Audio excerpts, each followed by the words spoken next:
can see the influence on Derrida here really strong. Like this reads like it comes right out of Derrida, which I mean, a lot of Derrida reads like it comes right out of Heidegger, but I mean, there you go.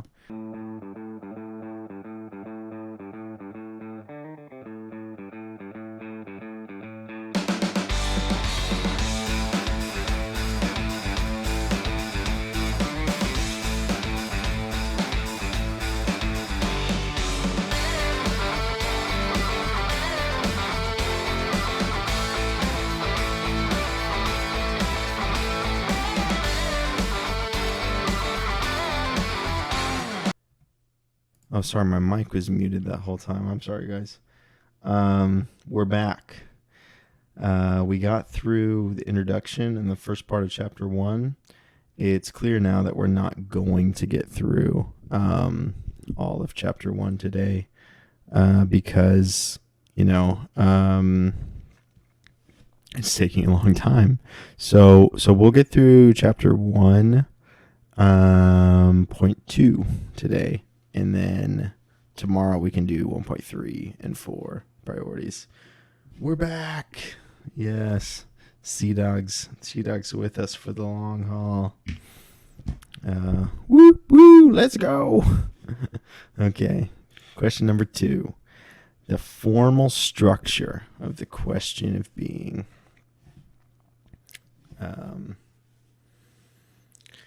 So we now know that it's necessary to raise this question. But how can we formulate this question? Pete Wolfendale, who I mentioned earlier, thinks Heidegger never even successfully does formulate the question. Not everyone thinks that, right? But, he does. And so we'll find out what we think of it. But the formal structure of the question of being. The question of the meaning of being must be formulated. It's getting a little clipping a little bit. I'll turn it down a little bit. The question of the meaning of being must be formulated. If it is a or even the fundamental question, such questioning needs the suitable transparency. Thus, we must briefly discuss what belongs to a question in general in order to be able to make clear that the question of being is an eminent one. And if we do our our Google lookup, eminent means it's projecting, right? It's jutting out. So the question is an eminent one. It's making a force on us. It's jutting out into us and, demanding that we listen to it. Right. And so it needs a suitable transparency, right? And we need to be clear about what the question is and how it should be formulated. Every questioning is a seeking. Every seeking takes its direction beforehand from what is sought. Questioning is a knowing search for beings in their thatness and whatness. Let's quickly check this out.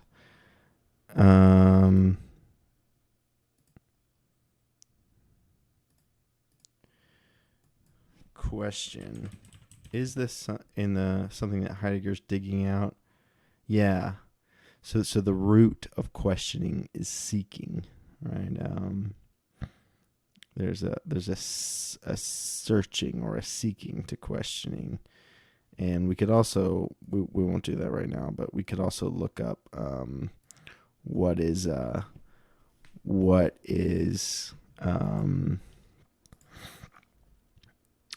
being sought, right? Or sorry, what is the German word for questioning, and does this also have this question of seeking? My guess would be yes, but it's possible there's something translation-wise going on there. But so every questioning is a seeking, right? So this is a common thing in Heidegger, like I said, dig out those etymologies and find out what the words are doing, what the roots of the words are. So every questioning is a seeking, right? So in your question, you're looking for something. That's what a question is. Every seeking takes its direction, right? So you're going somewhere when you're questioning. And the thing that you're sought guides your questioning. So, if I'm questioning, if I'm seeking my keys, I remember the place I might leave keys, and I go to those places. And I don't go to places I might not leave keys, right? So questioning what is sought in the seeking of a question determines in advance how that seeking will go and where we will search. So questioning is a knowing search for beings in their thatness and whatness, right? So, what the keys are, right? And that they are here or whatever, maybe. So I think, when we're searching for beings, we're searching for what they are and that they are and how it is that they are. The knowing search can become an investigation as the revealing determination of what the question aims at. So we should also look up investigation. But there's actually no real interesting etymology for that. It's to track out, to trace out is the etymology for that. So, it's the revealing determination, right? So if the knowing search becomes an investigation, it attempts to determine what the question aims at. As questioning has what it asks about. To say it has what it asks about means like it grips or it grabs onto what it asks about. So that it's when questioning asks after something, it's actually like reaching out and grabbing the thing it asks after. So questioning, obviously you can see where this is going, right? This is a general investigation of questioning, but it's a questioning of being, right? So questioning has being, right? It has already in its grip a sense of being. All asking about is in some way an inquiring of, right? It's an inquiring of. It determines the thing it's grasping. Besides what is asked, what is interrogated also belongs to questioning, right? You can see the influence on Derrida here really strong. Like this reads like it comes right out of Derrida, which a lot of Derrida reads like it comes right out of Heidegger, but there you go. Beside what is asked, what is interrogated also belongs to questioning. What is questioned is to be defined and conceptualized in the investigating. That is the specifically theoretical question, right? So those commas make it a little confusing, but it's what is questioned is to be defined and conceptualized in the investigating question, right? So in addition to questioning being a seeking, where you're searching out something, it's also interrogating the thing that is sought out, right? It's let's get our etymology for interrogate also. Asking between, right? So it's cross-examining, so to speak. It's interrogating being, right? So it's kind of not only searching out being, but kind of like a lawyer in court, like asking it something, attacking it, making it reveal its own prejudices, right? What is questioned is to be defined and conceptualized in the investigating question, right?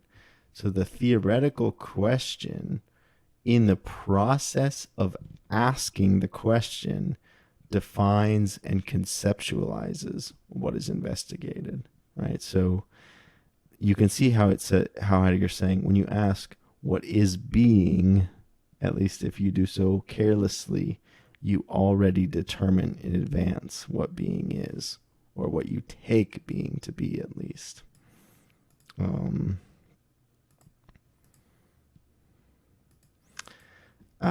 Okay. As what is really intended, what is to be ascertained lies in what is questioned. Here, questioning arrives at its goal, and we'll just do this as well. We'll look up the etymology of ascertain. So it's something to settle or to make sure of, right? Besides what is asked, what is interrogated also belongs to questioning. What is questioned is to be defined and conceptualized in the investigating, that is, the specifically theoretical question. As what is really intended, what is to be ascertained lies in what is questioned. Here, questioning arrives at its goal.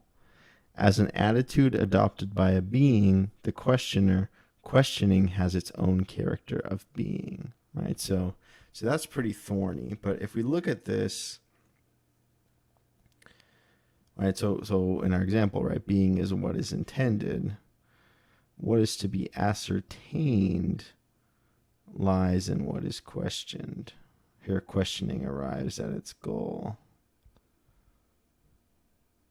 Right, so it sounds like what's going on there is that, right, if you're assuming to ask a question of something or to investigate something, then and we know that you're interrogating that thing in the same moment that you're seeking it out, you also already have a view of what you're attempting to discover in the way you ask the question, I guess, is what he's saying. Which, if that's what he's saying, then it seems to think that it's not even all questioning is already compromised.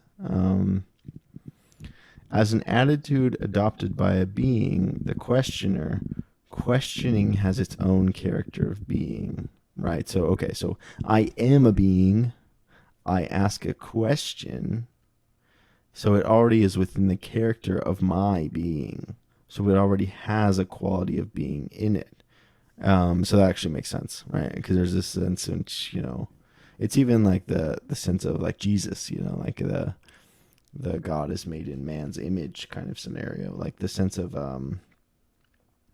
our ability to comprehend God being potentially distorted by trying to relate God too much to ourselves. That, yeah, there's some sense that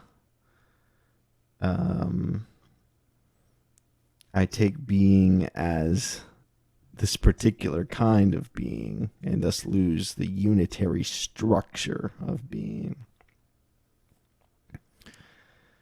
Questioning can come about as just asking around or as an explicitly formulated question, right? So it's clear that Heidegger means not just a question that a philosopher might ask, but questioning in general.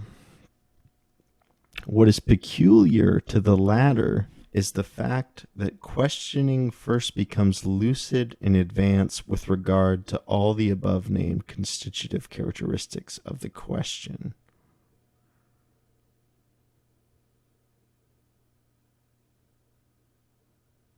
An explicitly formulated question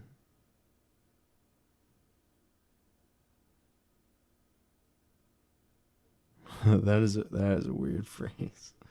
What is peculiar to an explicitly formulated question is the fact that questioning first becomes lucid in advance. I mean, so lucid, it becomes clear, it becomes like we can make sense of it with regard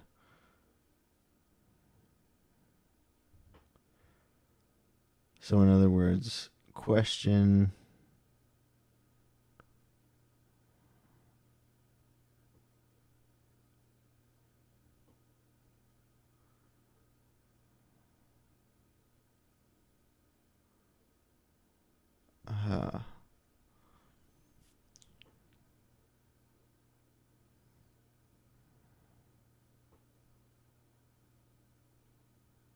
Yeah, that one has me silent. That one has me stumped right there. What is peculiar to the latter is the fact that questioning first becomes lucid in advance with regard to all the above named constitutive characteristics of the question. How much do we have left? That one has me so stumped that I almost wonder if we need to just stop here.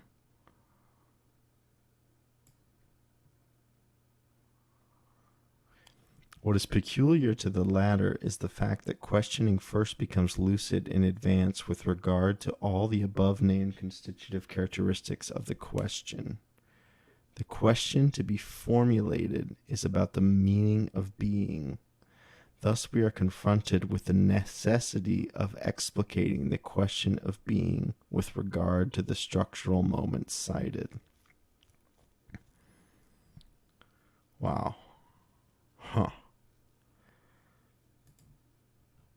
Wow, that one's rough. Okay.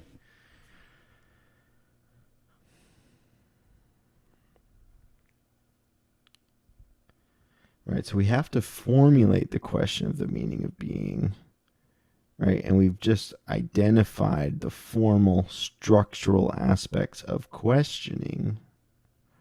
Thus, we are confronted with the necessity of explicating. Okay, so that's clear enough, right? So to formulate the question of the meaning of being, we have to be clear about what we're doing in each of these steps, right? The seeking, the interrogating, and the ascertaining. And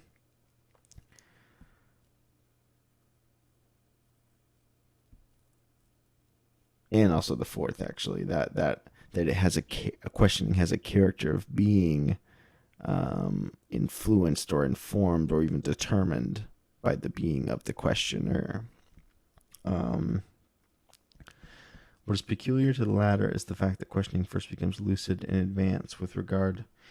It's then in advance is what really throws me off on this, because I don't know what it's in advance of, right? This might be one of the times where I should look at the other translation, but what is peculiar to the latter is the fact that questioning first becomes lucid in advance with regard to all the above named constitutive characteristics of the question.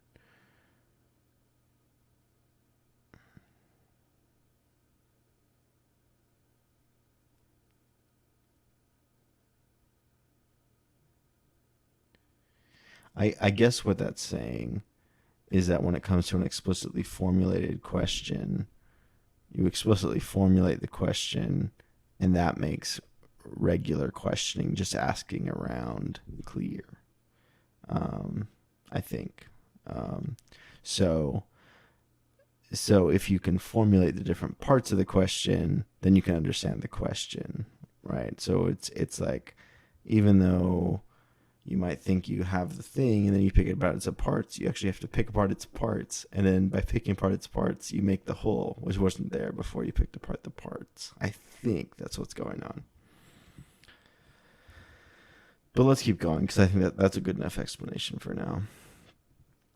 As a seeking, questioning needs prior guidance from what it seeks, right? So there's these, let's write this on our Word doc, right?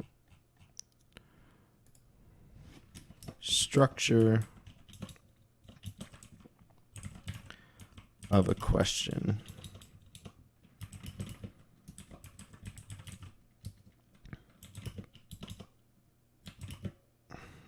So one, the structure of a question is seeking, right? And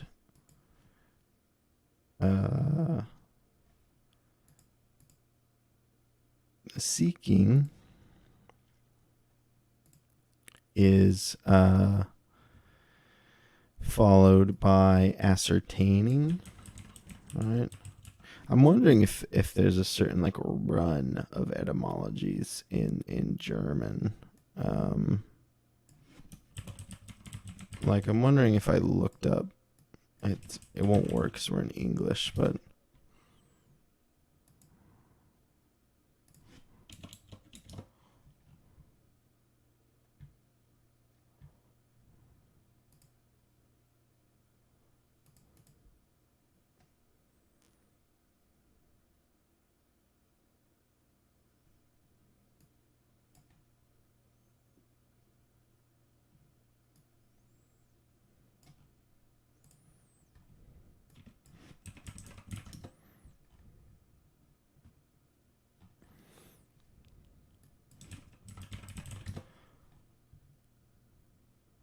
I guess there's a connection between searching, which it has a etymology in circle, going around or circling something, and ascertaining, which has curtus in Latin.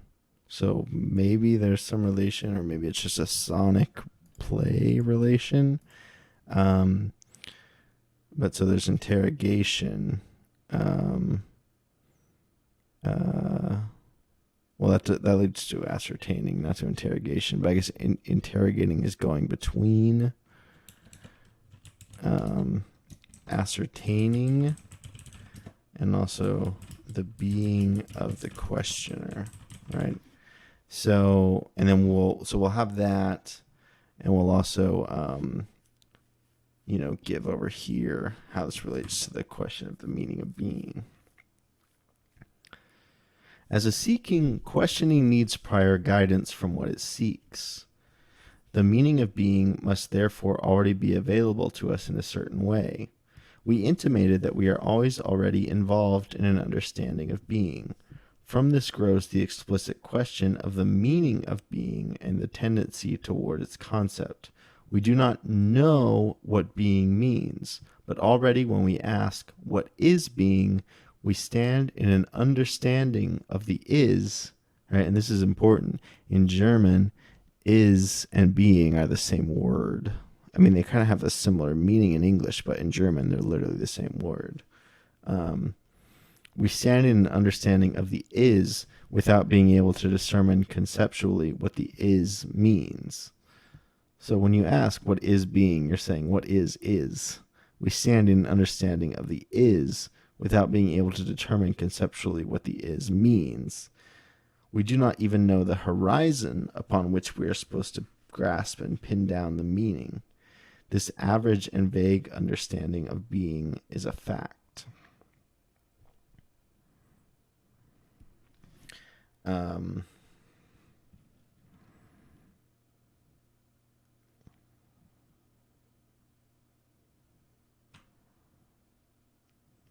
So it's interesting that he says a fact, right? So the fact of being, right? The kind of the like empirical fact of being, that we are always already inside of being.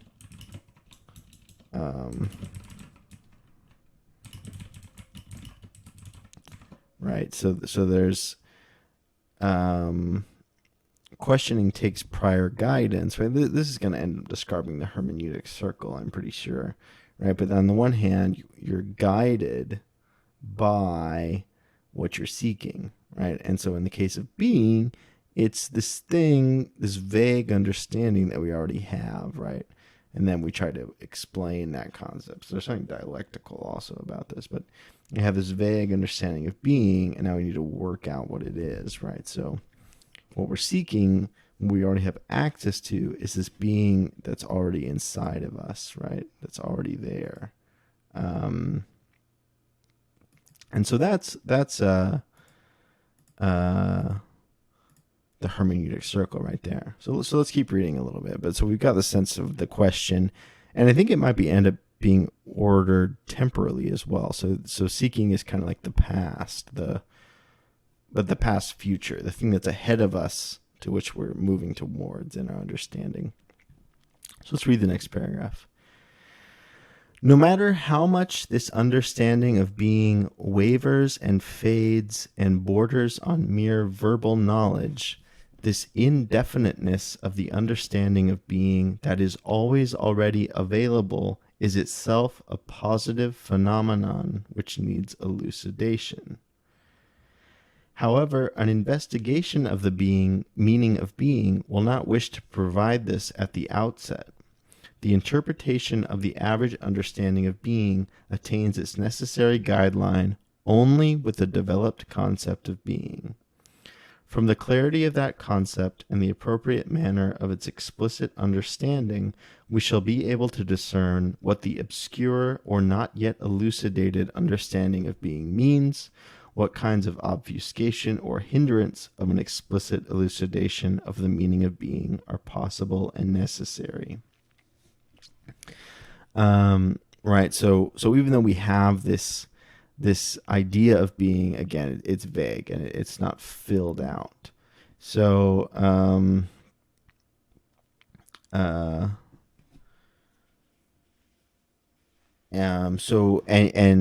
as Heidegger's saying here, that even this indefinite way in which being is available to us will have to be explained.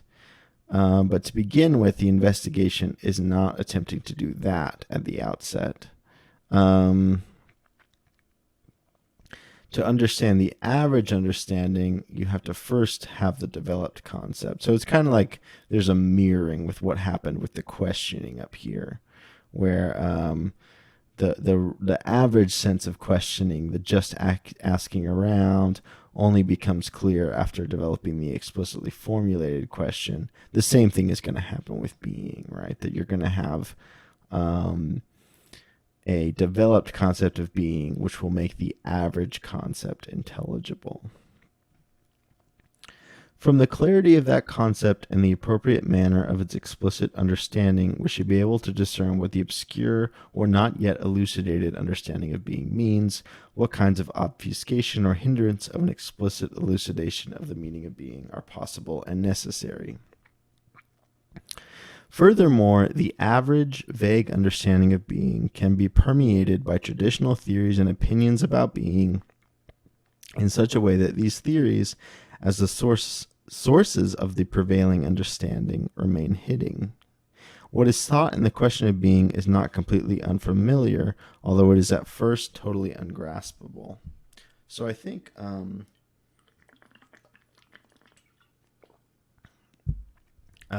what's happening there is one, just the kind of attack on common sense, right? The idea that common wisdom knows best, like we talked about in Heidegger, in Kant, and in German philosophy in general, especially German philosophy or even continental philosophy, as opposed to British philosophy, really, Anglo philosophy.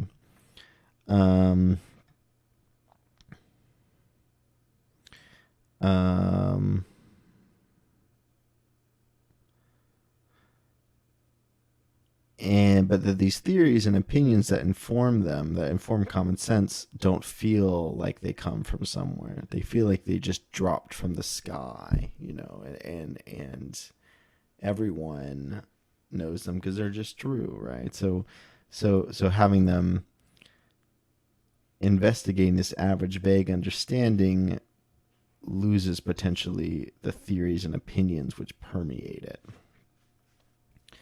What is sought in the question of being is not completely unfamiliar, although it is at first totally ungraspable.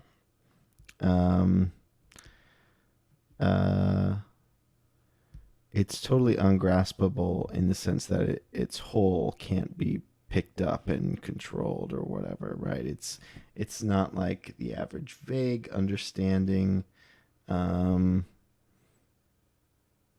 because it's beyond any traditional theory, maybe.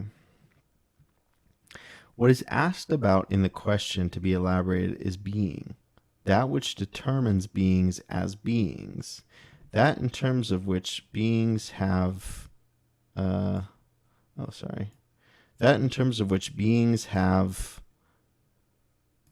being always been understood, no matter how they are discussed. The being of beings is itself not a being. The first philosophical step in understanding the problem of being consists in avoiding the mython tina diestai. Sorry, I don't know Greek. In not telling a story, right? Right. So I guess this is like myth. So like telling a story. That is, not determining beings as beings by tracing them back in their origins to another being, as if being had the character of a possible being. As what is asked about, being thus requires its own kind of demonstration, which is essentially different from the discovery of beings. Hence, what is to be ascertained, the meaning of being will require its own conceptualization, which again is essentially distinct from the concepts in which beings receive their determination of meaning. Right. So,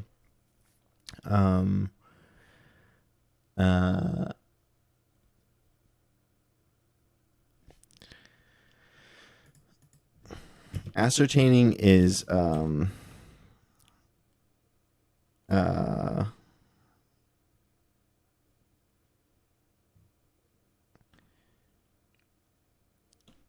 it's like conceptualizing the meaning of being, but the point is that Heidegger's emphasizing is that you're going to have to conceptualize the meaning of being not in relation to a particular being, which is, it's like telling a story, like calling being,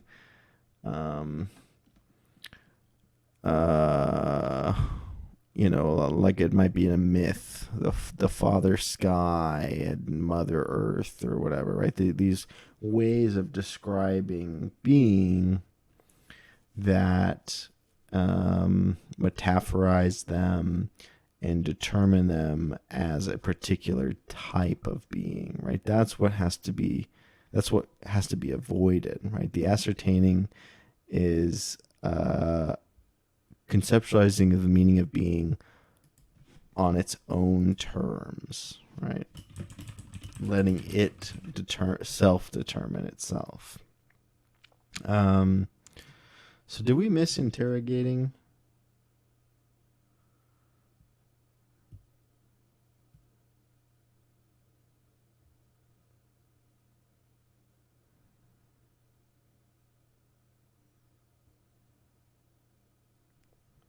So what is interrogated is what determines beings as beings, right? So that's kind of the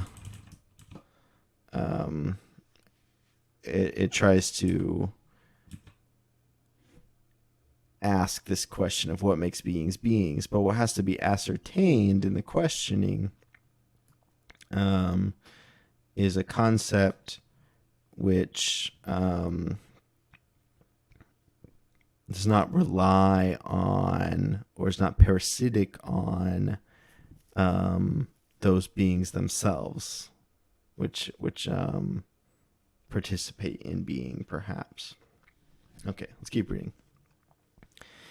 Insofar as being constitutes what is asked about, and insofar as being means the being of beings, beings themselves turn out to be what is interrogated. Oh, it's right here.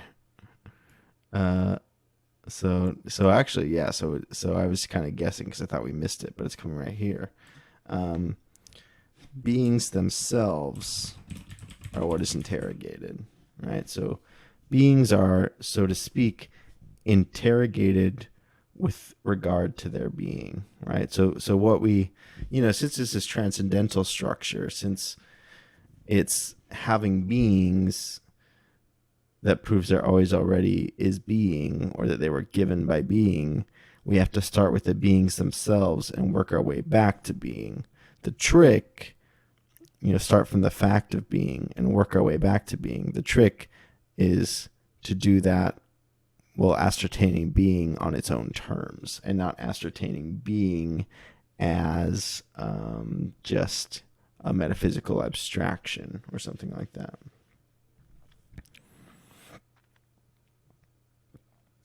But if they are to exhibit the characteristics of their being without falsification, they must for their part have become accessible in advance as they are in themselves.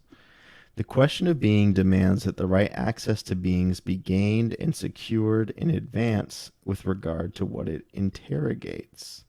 Right? So let's see. If they are to exhibit the characteristics of their being without falsification, so if we're going to interrogate beings to ascertain being, we can't do that if we don't have access to them as they are in themselves, which is obviously very important for Heidegger. If you know Heidegger,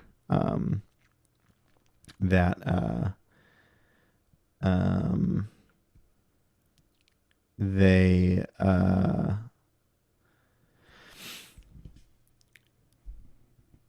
need to be allowed to let be. They need to allow themselves to be as they are, and that there's certain ways in which that can be limited, I think, which he might talk about right here. So actually, maybe I'll just shut up and read.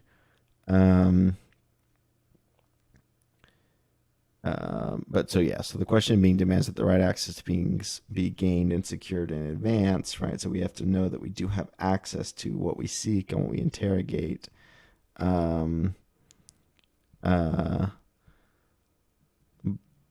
Before we can even ask the question.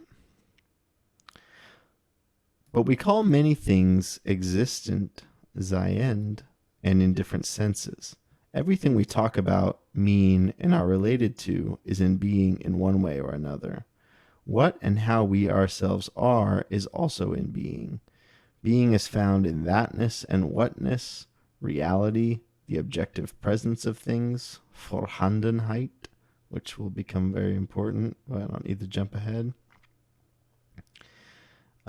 Subsistence, validity, existence, Dasein, and in the there is, es gibt, which literally means it gives, but is, yes, indeed, is just the German word for there is. But very interesting to know that it's translated really as it gives.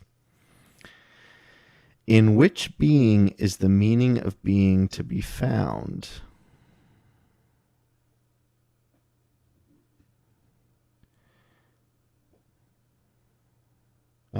Two different questions are aligned here. Misleading.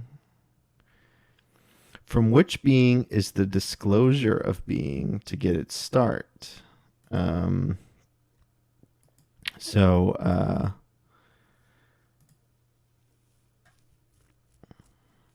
which being is the disclosure of being to get its start? Is the starting point arbitrary, or does a certain being have priority in the elaboration of the question of being? Which is this exemplary being, and in what sense does it have priority? Right? So there's many things which exist, right? And it's not always the same in what sense they exist. Being is found in thatness and whatness, right? So that something is red, I guess, and what something is. Those are I assume that's what's meant by thatness and whatness. Reality, the objective presence of things. So their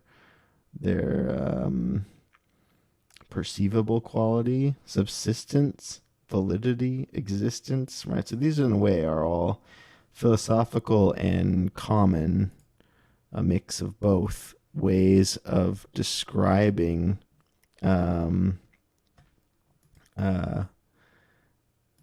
yes, luminous intensity, always already. Sorry, I missed that comment. Indeed, right? Heidegger is the birth of the always already. He's who we have to thank or curse for the always alreadies that surround us constantly everywhere.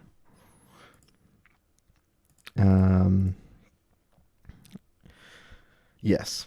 But so being demands that the right access to beings, right? So there's many things in which we can say that something has being, right? Both philosophical senses and ordinary everyday senses, like es gibt. In which being is the meaning of being to be found? And the translator, I think, notes two different questions are aligned here, misleading above all in relation to the role of Dasein, right? So there's a lack of clarity in the original Heidegger's original text. Right,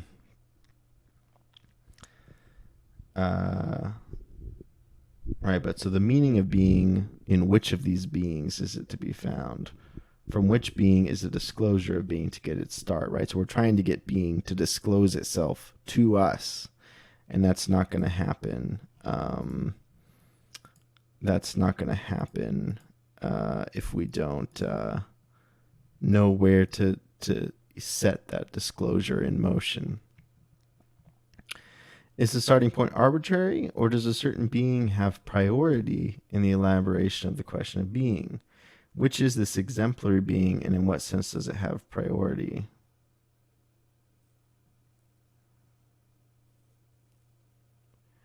So this is looking ahead, right? But so Dasein, of course, is going to be the exemplary being, because it co-plays, I guess, with Dasein.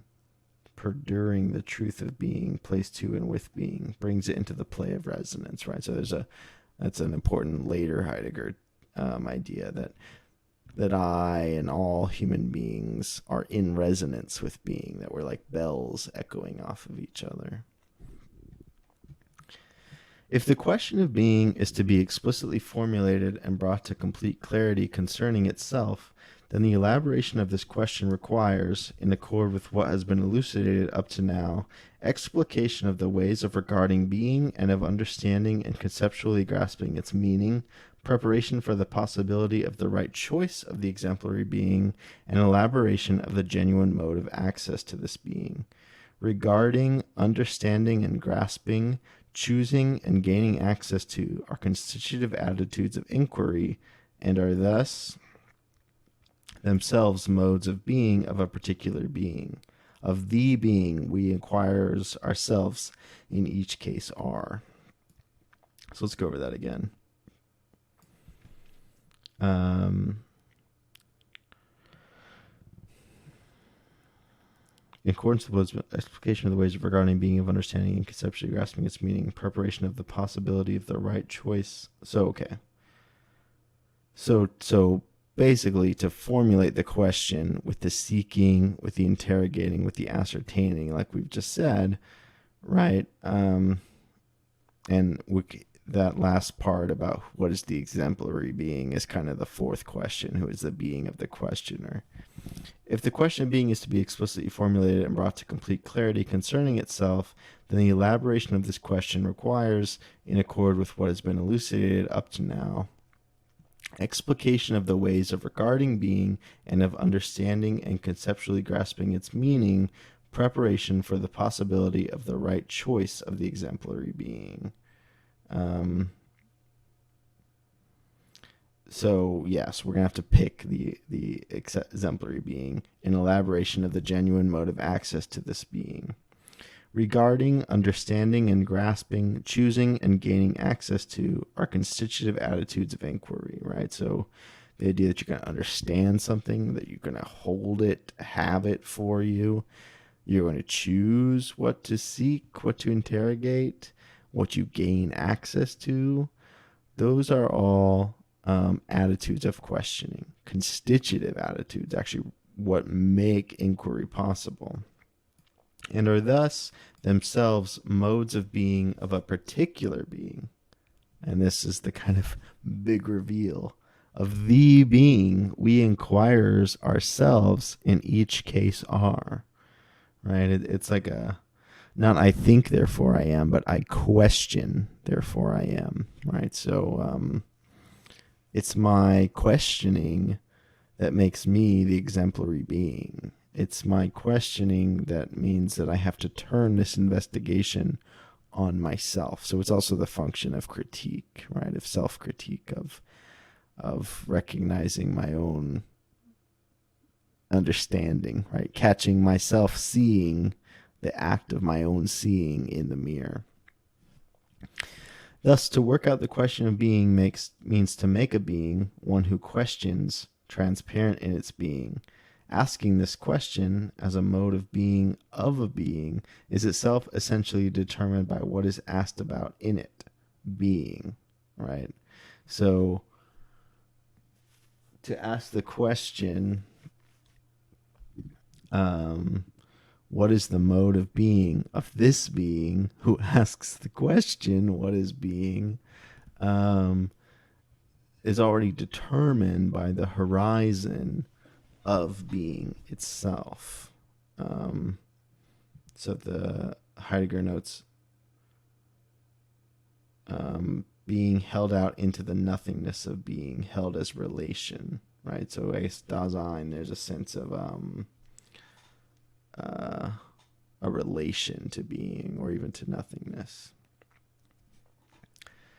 This being which we ourselves in each case are, and which includes inquiry among the possibilities of its being, we formulate terminologically as Dasein, right? So the being of the questioner is Dasein, separated to emphasize their being.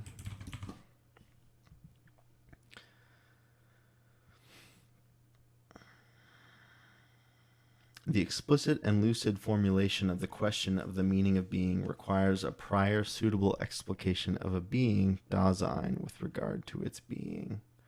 But the meaning of being is not drawn from this being, right?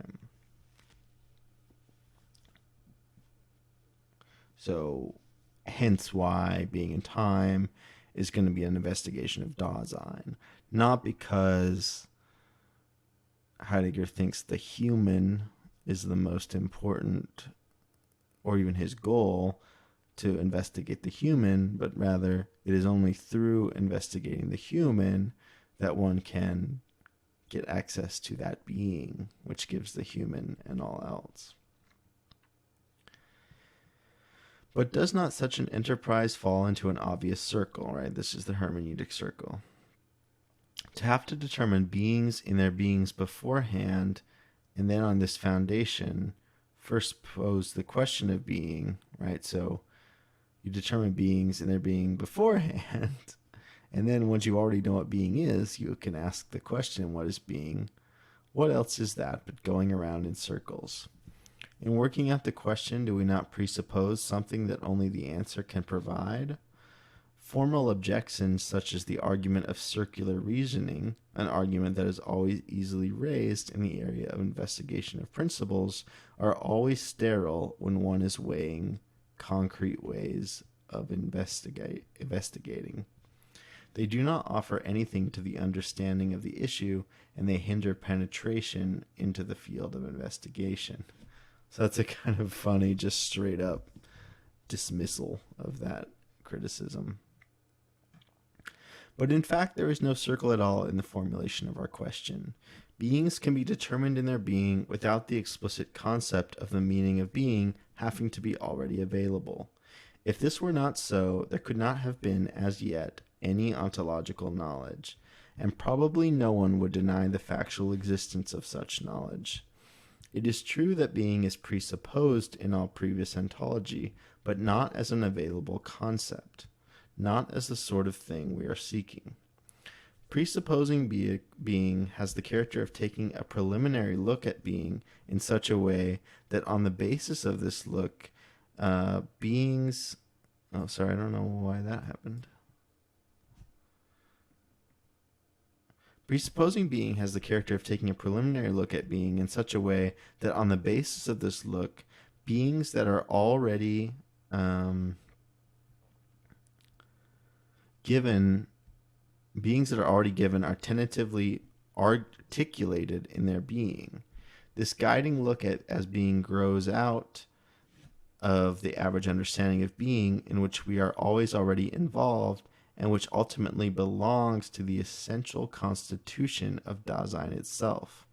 Such presupposing has nothing to do with positing a principle from which a series of propositions is deduced. A circle in reasoning cannot possibly lie in the formulation of the question of the meaning of being, because in answering this question, it is not a matter of grounding by deduction, but rather of laying bare and exhibiting the ground. All right, so the circle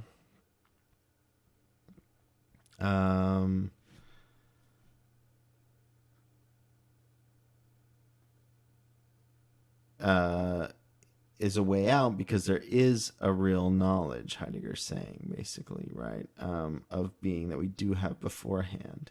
And in fact, it would be absurd to deny the factual existence of such knowledge, right? Because there's a difference between having a conceptual understanding of being, which we don't have, and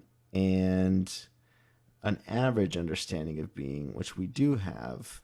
and indeed which we are always already inside of, and which is part of the essential constitution of human beings, i.e. Dasein themselves. And this presupposing isn't like a positing of a philosophical principle or concept. It's just this average, everyday, lived understanding of what it means to be human or have being. And that's also why this investigation is outside of logic, right? It's not circular reasoning because it's not deduction. It's not logic in that sense of the term. It's laying bare and exhibiting the ground. It's that truth as event rather than proposition. The bringing forth, laying bare, exhibiting the ground, the being that makes beings possible. So that makes sense to me, right? And there's something Hegelian in that as well. The idea of the difference between a kind of pre-theoretical understanding and then dialectical working out of a more sophisticated conceptual understanding. So we can move on. Circular reasoning does not occur in the question of the meaning of being. Rather, there's a notable relatedness backward or forward. That's fun. Relatedness backward or forward of what is asked about here being to asking as a mode of being of a being, right? Yeah. So what is asked about is being, and we're also asking about a particular mode of being that the questioning after being is of a being. The way what is questioned essentially engages our questioning belongs to the innermost meaning of the question of being. But this only means that the being that has the character of Dasein has a relation to the question of being itself, perhaps even a distinctive one. But have we not thereby demonstrated that a particular being has a priority with respect to being, and that the exemplary being that is to function as what is primarily interrogated is pre-given? In what we have discussed up to now, neither has the priority of Dasein been demonstrated, nor has anything been decided about its possible or even necessary function as the primary being to be interrogated. But certainly something like a priority of Dasein has announced itself. So that's the last little part concluding this section on the structure of the formal questioning after being. That there's a special kind of relation that Dasein as a questioning being has to the question of being itself, right? Even a distinctive one. That's something that I can imagine someone like Rodolphe Gachet writing a book, The Distinction of Philosophy, or something like that. He says, obviously he's going to demonstrate, but we have not yet demonstrated that because Dasein has this particular relation to being, that it